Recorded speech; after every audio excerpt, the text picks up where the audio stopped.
Skeptic Zone, a miracle of technology. A universe of reason, the Skeptic Zone. Hello and welcome to the Skeptic Zone, show number 38 for the 10th of July 2009. Richard Saunders here with you. In fact, I'm also at the amazing meeting right now in Las Vegas with James Randi, Phil Plait, and all those other skeptics. So if you are also at the amazing meeting, let me know if you hear the podcast. On today's episode, we have an interview with Shane Killian. Now, Shane is very well known on the internet for producing some very interesting debunking type videos. And after that, we have a sort of a mini think tank where Dr. Rachie and Diane and I discuss a visit to a Mini Mind Body Wallet festival. That's followed by an interview with Kate Murray and Serena Todd from Australian Museum members, and that includes a dinosaur or two. So sit back, have a cup of, what'll it be this week, cappuccino, and enjoy the Skeptic Zone.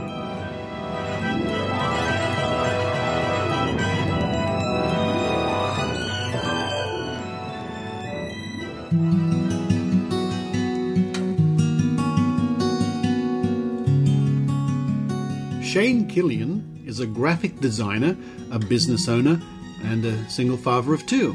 He's a musician who plays several instruments, and also a dancer, and says tango is his favourite.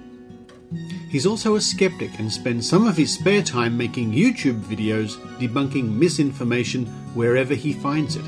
He's a fan of both science and politics, and he takes any opportunity he can not only to debunk, but also to educate. And joining me now on the line from North Carolina, which to me is the other side of the world, of course, is Shane Killian. Hello, Shane. Hello. Hello, very good to be with you. Now, I have been really enjoying your tremendous series of videos that you've been putting up on YouTube, and I must say your production standards are a cut above the normal thing you see on YouTube. Why are you so inspired to do all this work?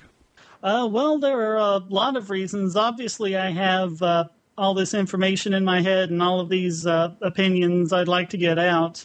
And before doing a blog, you'd have to sit down and type the blog and edit and put it up. And with a video, you can do something that's visual. You can do it with sound. And it's just so much more fulfilling to me. And I thoroughly enjoy doing that. What inspired you originally to do it? Was it to counter some of the claims you were seeing online?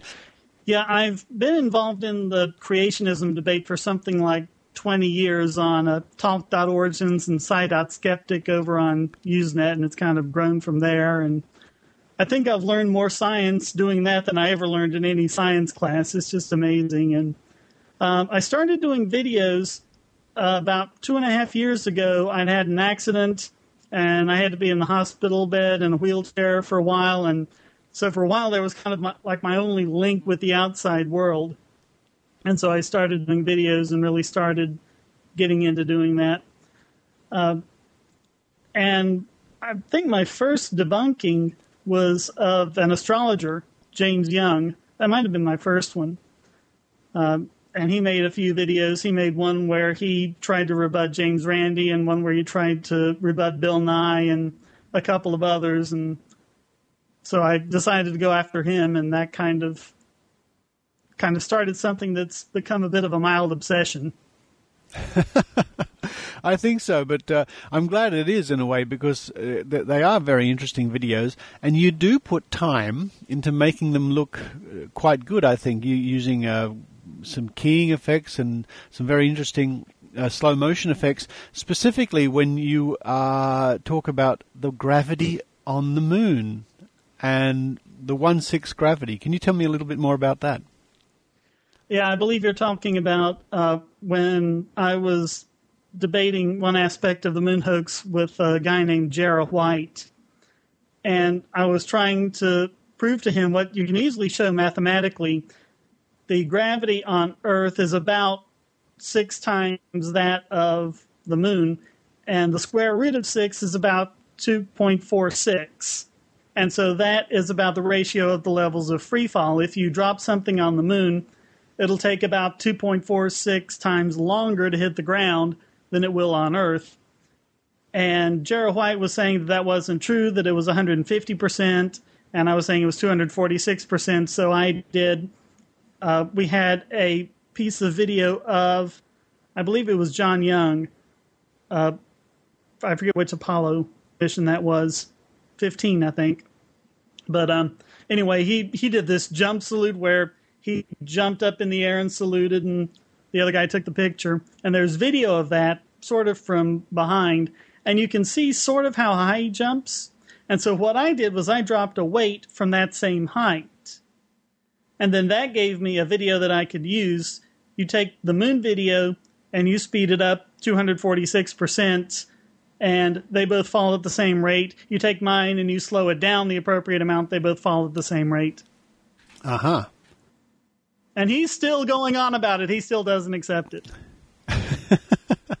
I think it's very convincing the way you did it when you had both, and you're dropping things from knee height, for example, and you slow it down.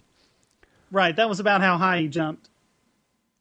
Which is really difficult to do. I mean, try it sometimes. You know, people say, oh, you should have been able to jump higher than that. Well, it's hard to jump that high on Earth without a 70-kilogram pack, and I don't know how much the rest of the suit weighs. Yeah. It was bulky and hard to move in, and he managed to jump knee-high. And also, I like the way that you show that the so-called wires used to hold up the astronauts on the moon were, in fact, glinting aerials. The backpack antenna, yeah. The backpack antenna glinting. And when you explain it, it's so obvious. But when, I must admit, on first viewing, and your opponent is pointing out, look, you can clearly see the wire here glinting. And then you talk about the fact that even the best special effects people in the late 60s couldn't have achieved that effect.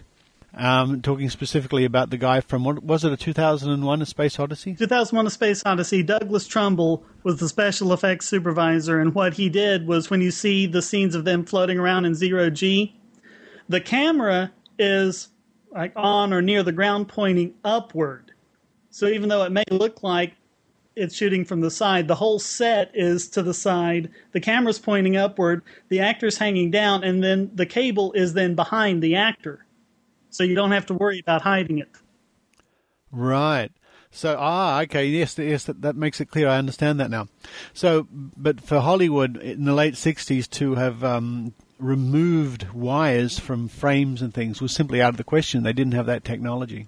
Right. They would have had to do it optically, and there may be some tricks you can try with contrast, but it would mess up how the rest of the picture looks. And of course, if they tried to airbrush it, then each frame would be a little different. Some people actually tried that, and you can actually see the little jiggling edges of the brush from frame to frame. So it's not like today where you can just put it in a computer and then paint it out. And it seems extraordinary to me that they'd go to so much trouble to, if it was a hoax, and yet still have things like wires in the image at all. They would simply not notice that and let that go out to the public. It's just amazing. Why would they go through all the trouble of making everyone fall at the exact free fall amount and then leave a rock with the sea label showing up?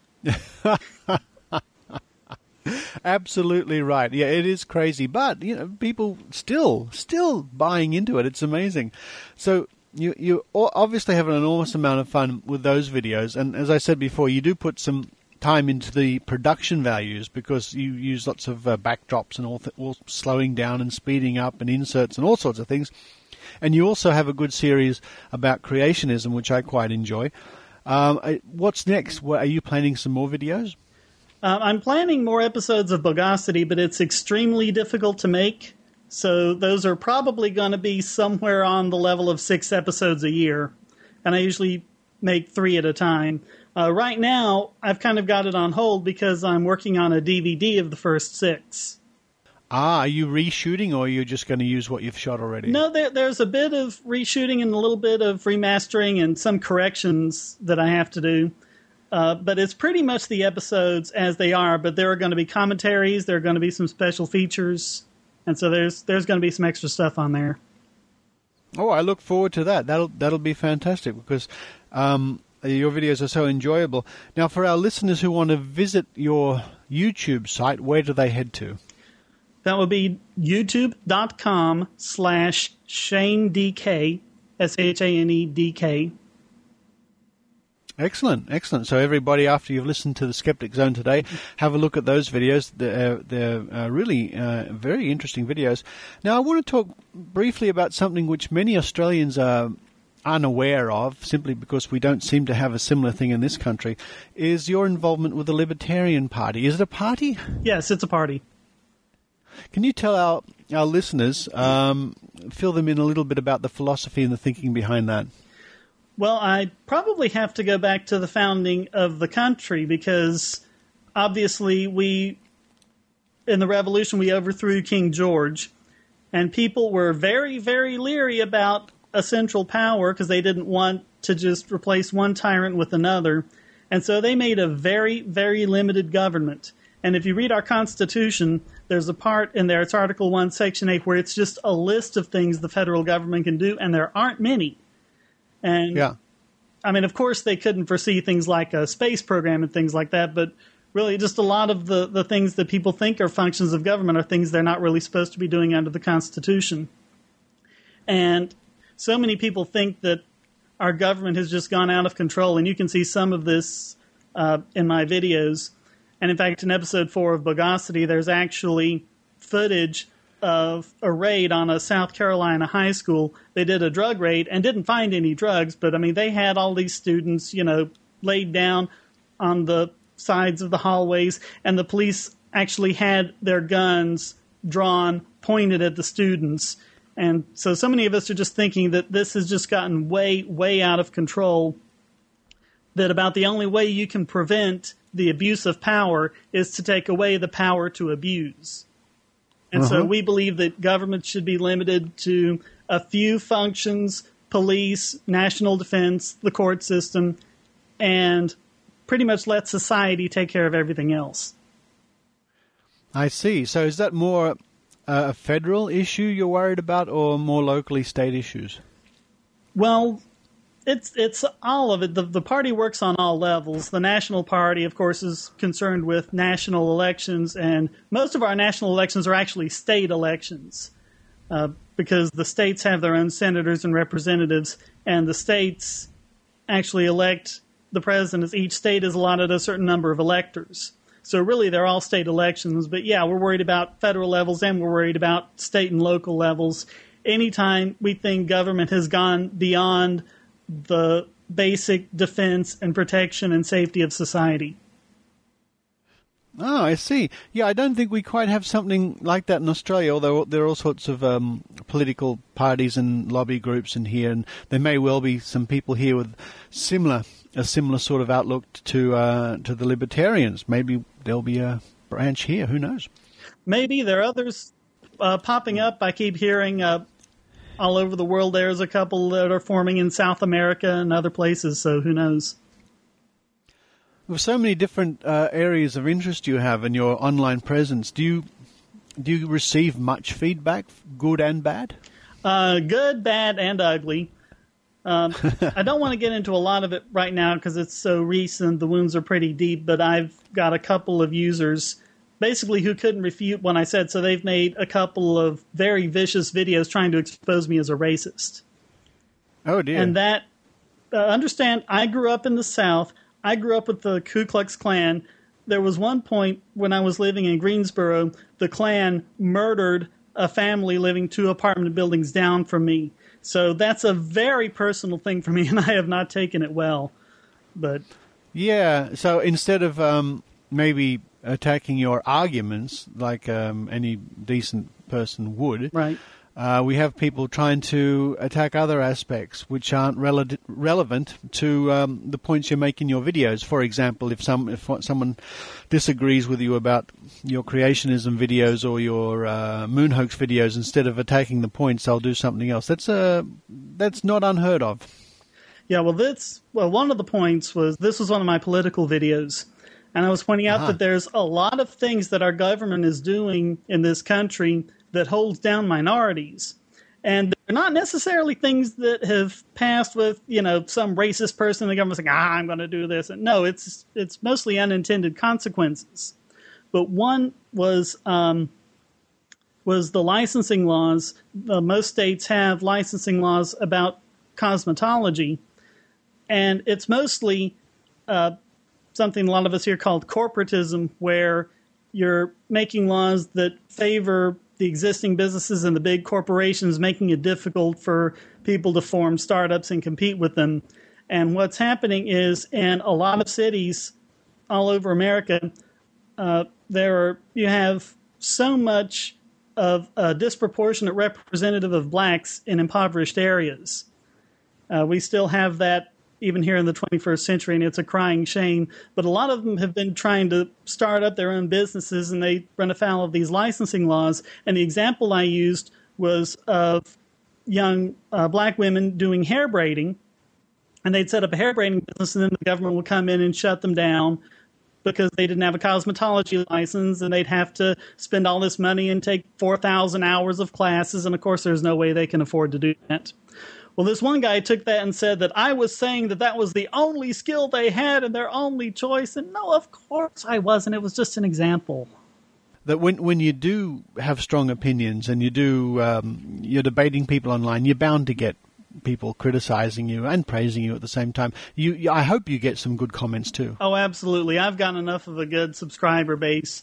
They're really good. They're very encouraging. And if it hadn't been for them, I think I would have given it up a while back as just not being worth it. But every time someone comes on and gives me encouraging words or helps me attack the guys who are just making baseless attacks, that really helps a lot, the moral support. That's excellent. Well, I encourage everybody to visit your YouTube channel, especially because I really enjoy that. And are you on Twitter? I am not. Oh, wow. I know I'm not doing much for my geek cred by saying that, but I mean, I've followed some tweets here and there. It's just I've never really had much to Twitter about. If I have things to say, I usually just wait and put it into a video and put it online. Or sometimes I'll put it on my Facebook page and in my status or post it as a link or whatever. All right. So if people want to see all that you have to offer online, what's the best thing they can do? What's the best link? Yeah, I keep saying I have to put this all in one place, and because my normal website is ShaneKillian.org, and I am very bad about not updating that. I don't remember when the last time I made a blog post on that was. But I have another website for the Bogosity show, which is bogosity.tv. There's not a lot there right now, but there is an online forum that you can go in. It's got quite a few users discussing various things, not just from the episodes, but also related issues. All right. Well, I encourage everybody to check those out. And if you like what Shane does with his videos especially, let him know, leave nice comments, and let other people know about it too. Well, Shane, a pleasure to talk with you. And are you going to be coming to Dragon Con this year? No, I don't normally do Dragon Con, and the Amazing Meeting is my first priority, and I'm not even going to be able to afford that this year. So, oh, that's a pity. Yeah. So to everyone out there who's listening at TAM, I miss you. I love you. Hopefully, I'll see you next year. Well, Shane Killian, a pleasure to talk with you, and thank you very much. Well, thank you.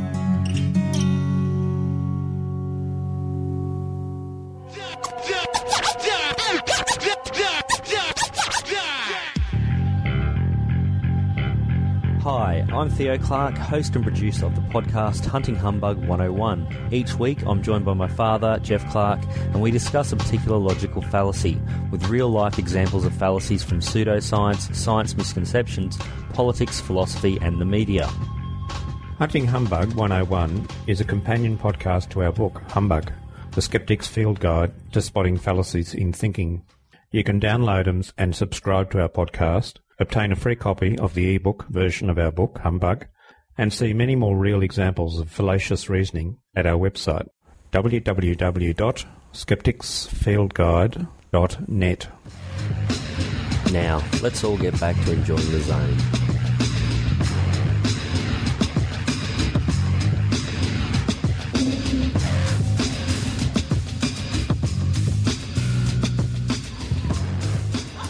Dr. Rachie is hitting herself in the forehead, and I'm not surprised. For the And first time today. I'm here with Diane and Dr. Rachie. We've just been to the Mind Body Wallet, a mini Mind Body Wallet. at our local club, in fact. And what did we learn? Well, I learned that urine can cure AIDS. Yes. Yep. And also it can be used as a substitute for vaccination Yes. for things like, well, she wasn't specific, but she said anything that you might get overseas, so I guess yellow fever, that sort of thing. All you do, listeners, is you put a couple of drops of your own urine under your tongue, and what that does is it activates your immune system. Yeah. And this is, I'm paraphrasing, but what it does is, because you know what it's like when you get an immunisation, you put little foreign particles into your body and that causes your immune system to respond. Yeah. Well, this is the same sort of thing. Now, that's what she said, and there's one major problem with that concept. Stuff that comes out of your wee-wee is, by definition, coming from your own body. Therefore, it's your own proteins, etc. So you're not going to have an immune response to that. Unless you've got an autoimmune disease, then you're stuffed anyway. It's all right, because she had the perfect answer to all of that. When I asked her, why isn't this being promoted by, why isn't this worldwide news and Nobel Prizes? It's because big pharma's suppressing it. Yeah. That big pharma again. But when you said to her, Richard, well, but Big Pharma could make millions and billions of dollars if they were to harness this and sell it, what was her response? They can't do that because it's your own urine. Oh, I see. But they couldn't purify the active ingredient in the urine? That doesn't come into it. This is when things fall to pieces, because there's no active ingredient that's going to kill HIV in your urine, as far as I know. But I have to say, she had a series of books for sale, $15 each, quite an extensive range, maybe 10. And they're all written by one guy. I've written down his name because I'm going to look him up. Lots of water divining there, and dowsing for health and all sorts there of was also rays. alkaline water, the magic of the papaya tree. The alkaline water was about anti-aging. That was apparently what it did. So let me just find this guy's name. Isn't it interesting too? I mean, today I admit, listeners, I didn't have my normal control, and I actually had a big Control? argument. I had to We walk had to away. drag him away. Well, I had a big argument. Diane had to kick you. I had an argument with this woman about it. In fact, Well, this guy's name is Harold W. Tetze. Tietze. So I'm going to look him up because he apparently has the cure for everything. He does. But Diane doesn't need that because you had some Reiki done to you. I did. What was that like? It was very good, very relaxing. But did it do anything else? Didn't do really anything, no. I just sat in a chair. It was nice actually when the guy put his hands on my knees. That was the only thing that was nice about it. It's a bit sexy. And then Rachie, you had some LifeWave cure, a treatment. What do they call it? Patches. Patches. It's not a cure. It's not a treatment. It's not a therapy. No, it's not. It's not a But it does alleviate pain. No, it doesn't. No, it doesn't alleviate pain. It's not a treatment for pain. We don't offer medical advice. No, Richard almost blew my cover a couple of times because he was a bit cranky today. Yeah. And so he's lost his temper, but I've done a lot of research on LifeWave, and readers and listeners would know that I've written a blog about it, and I got lots of heated responses to that. So I wanted to get the demonstration from a distributor to see how it works, and Diane almost got me in trouble as well because this woman I faked that I had lower back pain. You had to walk away, didn't you, Diane? You couldn't stand it. Yeah. But she was fiddling around by putting these patches on my back, and of course I couldn't see where she was putting them. She just moved them, and she'd say, "Does that feel better? Does that alleviate your pain more than it was last time?" And patches were actually on your clothes. They weren't actually on your skin either. They were initially on my clothes, then they went on my skin because my shirt kept moving, and that apparently that was the reason. Not that it's, not that it has to be on your skin. No, because they're non-transdermal, which means that nothing passes into your skin from the patches. It's all just. In fact, she didn't offer the explanation that they channel light down the meridian lines, which was interesting because that's what's all over the website. But anyway, because I had the patches on my back where I couldn't see, Diane sort of reached around with her iPhone to take a photo of the patches so that we could remember later where to put them when we buy them. And she got quite angry, didn't she? That's right. She started asking, why are you taking pictures? What are you taking pictures of? And I said, just want to know what spot we have to put the patches in so we know they're effective next time. Yeah. But I think she was part of the chain, isn't she? I think she's probably really does believe that they... Because what happens is she's doing the demonstration all day and putting these patches on people, and they will often report they feel a bit better. But I was saying to Diane afterwards, I mean, I stood there while she fiddled. She was actually touching my skin towards the end because she said my shirt was moving. So she had her hands all over my back as she shifted this patch around to find the best spot for pain relief. And then while she's doing that, she's saying to you, does that help? Does it feel better? Does it feel better now? And so you do feel like you're obliged to say, oh, yes, it does. I mean, I made it up anyway, so I was bullshitting from the get-go. But if you're there for about 5 minutes and your friends are sort of milling around and there are a few people, and it's not a... And you expect it to work. It's a public environment. You've got someone all over you touching you. Yeah. Of course you're going to say it feels better. Yeah. You are. I think so, yeah. And when I asked her, was it actually treating pain, she said no. So I wasn't quite sure what it actually then did do. Maybe she's been told that they can't make those claims, Yeah, maybe. I would say. All right, another... Can we just briefly just mention the Xango Juice or whatever it was called? What was the special Xango juice? Xango Juice. With an X. With an X. Yes. With an X. I don't know, Xango. Xango Juice, yeah. This is one of those new miracle drinks, like, that you get every few months. You hear about the goji berry that's been released to the Western world by the Himalayan. Made from... What? This one's made from Is that like the Yeti? Is it? Yes, possibly. The Yetis make this stuff, do they? Oh, go on. No, these ones, Diane, where did they come from? These are from Asia. Yeah, made from mangosteen.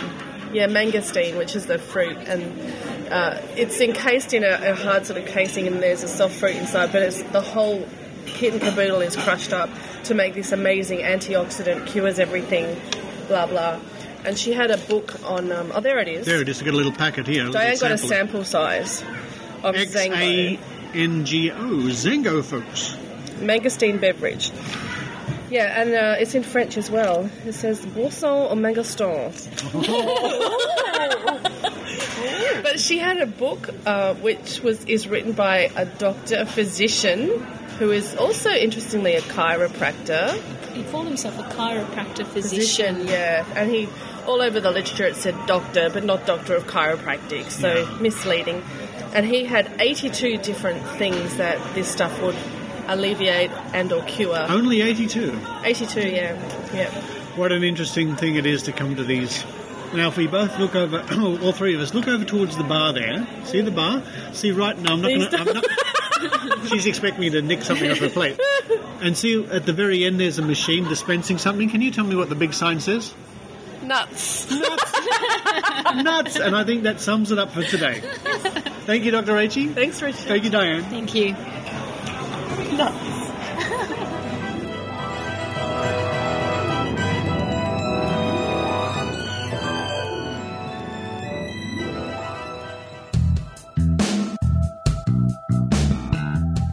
Australian Museum Members is the membership branch of the Australian Museum in Sydney, Australia. The members' broad role is to support the museum's work by providing a forum to highlight its exhibitions and scientific research. In addition, the members provides an arena for discussion of wider scientific, social and cultural issues. But most importantly, the members enables the community to become directly involved in the museum's activities.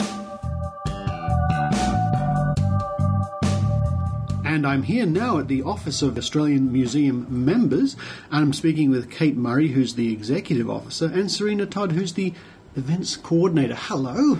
Hi. Hi, Richard. It's really nice to see you both again. Of course, we're old friends. The Australian Skeptics especially have had a long and very good relationship here with the Australian Museum. Yes, absolutely. And you yourself have been a private member for a long time as well. I have indeed, a card-carrying one. In fact, that's how I got into the museum today. I flashed my card. Excellent. I flashed my card and in I came. Now, just briefly for our listeners, Kate, can you tell us what are the benefits of becoming involved with Australian Museum members? Well, Australian Museum membership provides you with the opportunity to come to the Australian Museum every day of the year.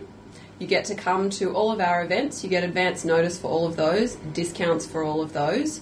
You get to come to the Australian Museum shop, buy all your gifts and purchases. Some of them are quite unique. You get a discount for all of those. You get the Australian Museum magazine sent to your door. You get an email newsletter every month and a range of other benefits.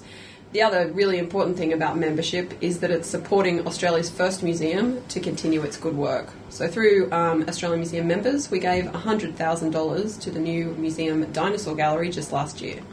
That's fantastic. And I think we'll get to the Dinosaur Gallery a bit later on, because there's a very strong connection there with Australian skeptics, which we'll talk about soon. You know what? I didn't realise that there were so many benefits, and I'm a member myself, so there you go. That's fantastic. Well, one of our challenges is to let all our members know just how large the range of benefits are, so everyone can make the best advantage of them. Yeah, I think that's wonderful. So the shop here is fantastic. But I really do love the events and the talks and all the things that you have out on throughout the year, in fact. Can you tell me some of the more recent ones you've had? Our events have a broad range. We do everything from night talks to kids events, including sleepovers. Sleepovers? Yeah, for we kids? do sleepovers. Oh, wow. You get to sleep in the Dinosaur Gallery. Sleep like that movie, the museum Night at the movie. museum. Yes. There you go. And what else? The talks are especially good. Oh, I might switch over to Serena, who is the events coordinator, of course. So the talks that we do range from amber to dementia to Sydney in the Ice Age, geology, astronomy, psychology, finances, anything you want to know. You can come here and learn about it. That's true, and I've attended many talks here myself, and I've even had the pleasure of giving one. That's right, Richard. In fact, that was very well attended. That was an enormous amount of fun. I really enjoyed giving that talk. But again, coming here to the little theaterette you have here in the Australian Museum, to hear the range of talks that you have is staggering. Well, it's a real treasure. We have that little theaterette that fits 150 people, and on any given Thursday night, you can pop in and spend an hour at the museum learning something about your world and about the museum. Last week we had a talk on amber. Next week we're having a talk on Sydney in the Ice Age, which relates to our climate change exhibition, which is also on at the moment.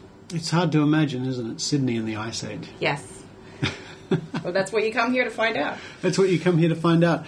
Now, what's it like, both of you, what's it like working for a great institution like a museum?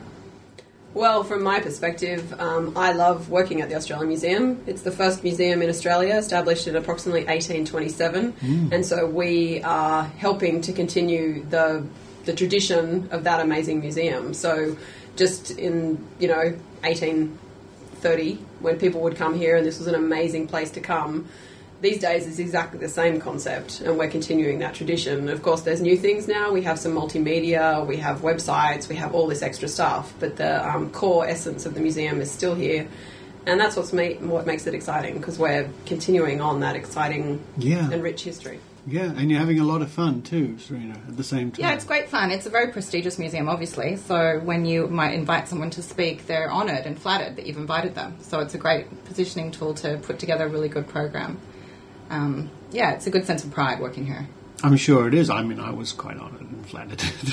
And I tell you one of the things I love about your attitude is both of you have a fantastically fun attitude to your work. I remember coming here a few years ago to a costume party, and I could hardly recognise you both. You were done up like French Renaissance or something? Oh, no, like that was another one. Oh, we were leopards. We like to dress up a lot. What were you before? We were leopards at one, I remember Leopards. you being at one, but we were also Ghosts of Christmas Past for our Skeletons Gallery. Right. So, and that's currently being refurbished and will open again shortly. So there's lots of interesting skeletons to see in there in case anyone wants to explore. Oh, that's a very skeletons. famous gallery, the skeleton one, actually, because if listeners cast their mind back a few years to the movie Superman Returns, Lex Luthor is seen wandering through a museum, and it was this very museum. Yeah, that's right. That's right. We were here on the night they were filming. Oh, how exciting. Yes, and someone even shared a lift with Kevin Spacey, I was told. But not you. No. Oh, dear. But we have another opportunity coming up very soon to get dressed up again in costume. The museum is opening a major Egyptian exhibition towards the end of this year, and as part of it we're going to do at least one evening where we'll encourage everyone to come dressed up as Egyptian gods and things. So, we like to dress up. And currently, I noticed on my way down to meet you today, there's a Mammoth Exhibition here. Woolly mammoths. The woolly mammoths, yes. That's another theme for our sleepover. So we had a mammoth mega snore a few weeks ago where kids and their parents got to learn about mammoths and all things in the Ice Age. Do you stay over? We do. You do? We do. In sleeping bags or something? Really? That's it. Gee. It's fun, see? We put all our heart and soul into it. You do. Yeah, how much of your program is geared towards the younger kids? We're finding that it really is moving that way. We have a core audience that come to our talks in the evening it's adult education, but we're noticing that we have a huge amount of families joining and coming on. So we're really trying to gear things towards kids these days. We've got a Halloween party coming up on the 31st of October, and then a sleepover to celebrate the Egyptian exhibition, which we have Mummy Snore. So yeah, we're working on kids. I'm detecting a snoring theme. Yeah. Yes. Everything is all connected. They do snore. Yes. They do snore. Now, apart from the wonderful things that you have centred around the museum, you also go further afield, of course, with the Australian Museum members. Yes, we do different tours. Recent overseas tours include the Galapagos Islands, Antarctica. Coming up, we have a tour to Egypt and one to Africa. And Lord Howe Island? And then closer to home, we've got a Lord Howe Island trip coming up. And more recently, we also did a trip to Lizard Island, to the Australian Museum's Lizard Island Research Station off the coast of Cairns on the Great Barrier Reef. And we also did a trip around outback New South Wales. So one of the reasons to come with the Australian Museum to visit the world is because you get to hang out with like-minded people, you get to learn, all in a bit of a fun environment, and again, it's supporting the museum. And you have expert people involved with this along the way, of course. So we have experts to get the best information that you can get. We also try and arrange some exclusive things that other people would not have the chance to do. So we'll go behind the scenes of a particular museum. We'll go and meet the preeminent expert on various things. We sort of go that extra layer to make it a really unique experience. And it's very educational. It's not boring educational. It's very educational, but with a social aspect, so it's sort of the best of both worlds. And, we have quite a few takers for our Lord Howe Island trip, which is in November this year. We have 1 or 2 spaces left. Right. But, our members come forward with suggestions of other places in the world they'd like to see, and we listen to that and then try and arrange trips in connection. That's certainly how the recent Antarctica trip came off, because a lot of people wanted to go there. Did you go? I actually did go on that particular trip. Amazing experience, amazing part of the world. And Everybody I've ever met who's gone there says exactly the same thing. They're just blown away by it all.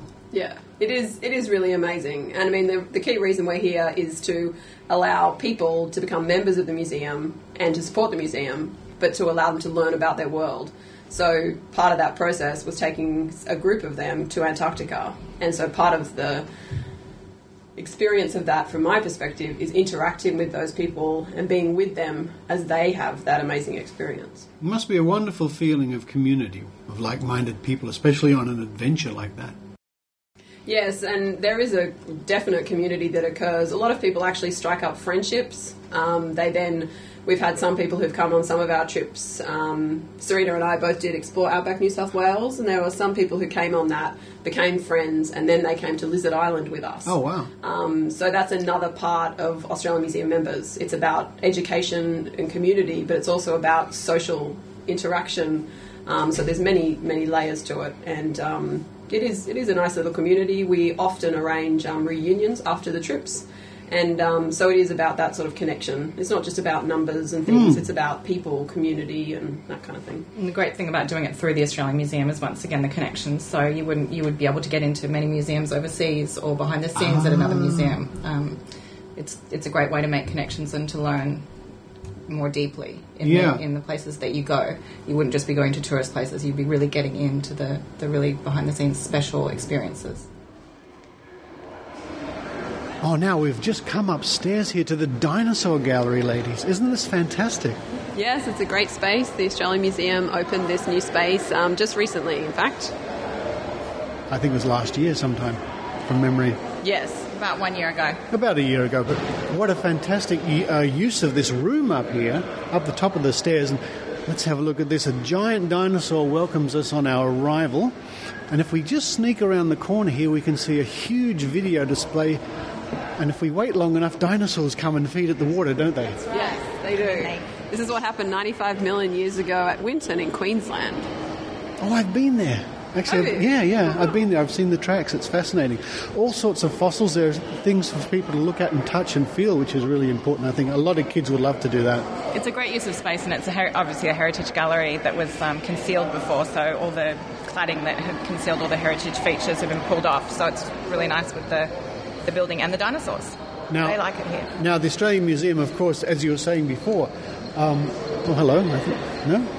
No dinosaurs yet? Well, we're waiting for the dinosaurs to come. Australian Museum members, of course, were instrumental in this gallery, weren't they?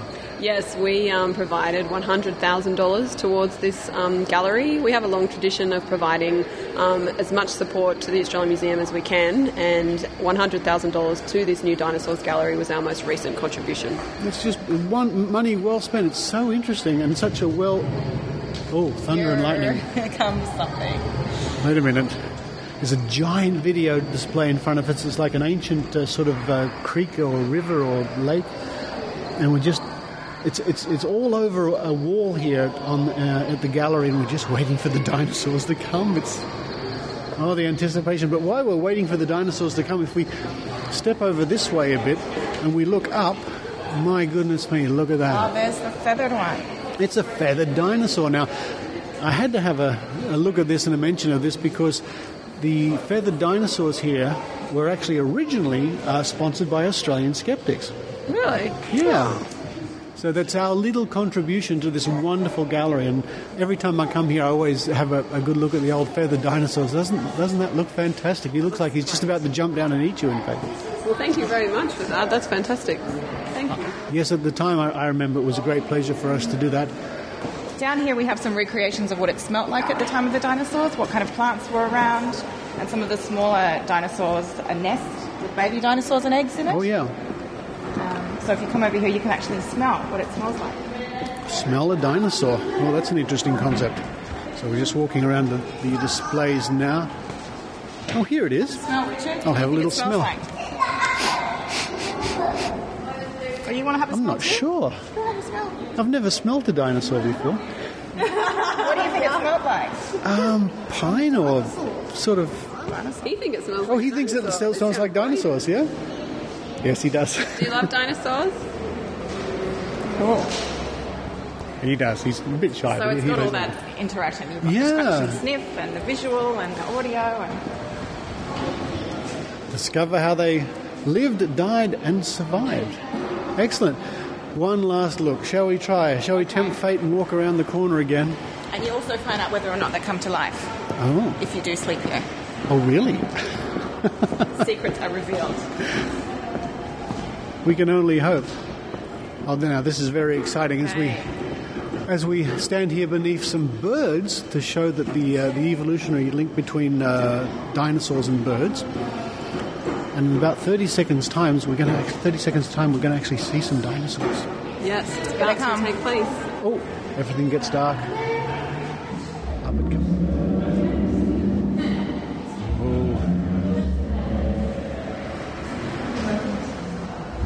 Here he comes. Dinosaurs just come across the landscape now. I don't want to scare him away. There's all sorts of kids here, they're transfixed. He's having a drink. Very real looking. It is. Everyone in the gallery has stopped and they're all staring at this huge dinosaur that's just appeared on the wall. And the water looks like it's splashing out at us when he drinks. I think I can hear another one. I think you might be right. He's just walking away now. I feel like... Little does he know. Little does he know, it's like being David Attenborough. Look! There's a whole little flock of them. Little dinosaurs are now coming.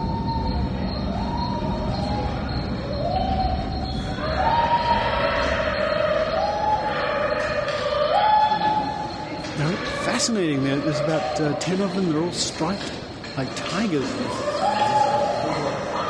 Little two-legged dinosaurs. And now... Babies. Babies! There's about 8 babies have come across. All in a big stream. And everyone here is sitting transfixed. So the babies are coming to feed with their parents from the river. I can hear something else. Look.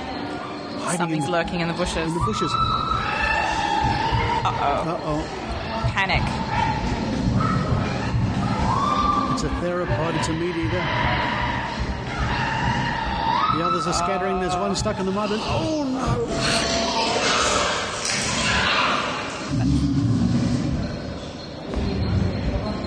Oh dear.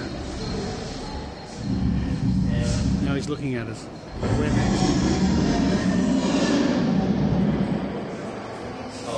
Wow, wasn't that exciting? Did you hear the sound of the bones crunching under his feet? I did.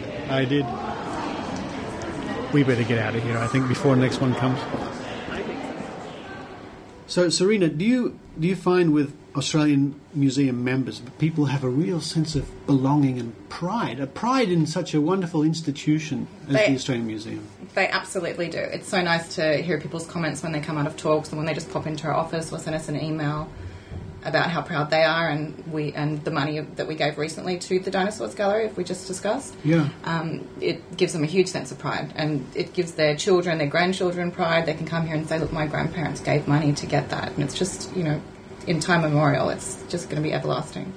Well, the Australian Museum is a wonderful way to spend an afternoon. I can vouch for that, having spent many afternoons here. And I sincerely encourage everybody to join Australian Museum members. Now, Kate, how can people go about this?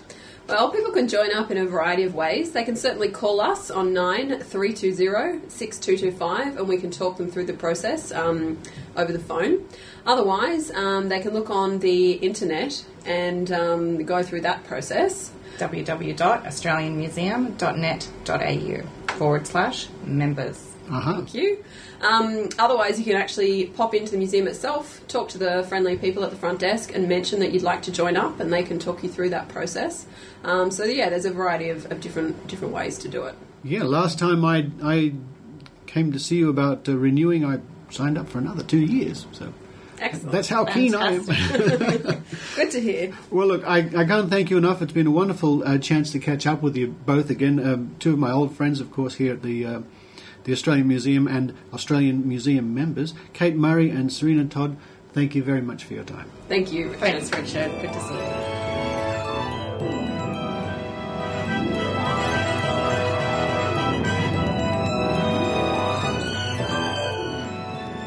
Thank you for listening to The Skeptic Zone, and thank you to all the people here at the amazing meeting who came up to me and told me that they were in fact listening to The Skeptic Zone.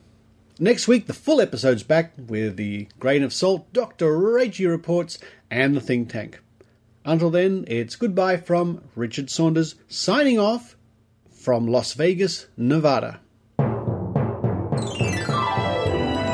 You've been listening to The Skeptic Zone. Visit our website at www.skepticzone.tv for comments, contacts, and extra video reports. The Skeptic Zone.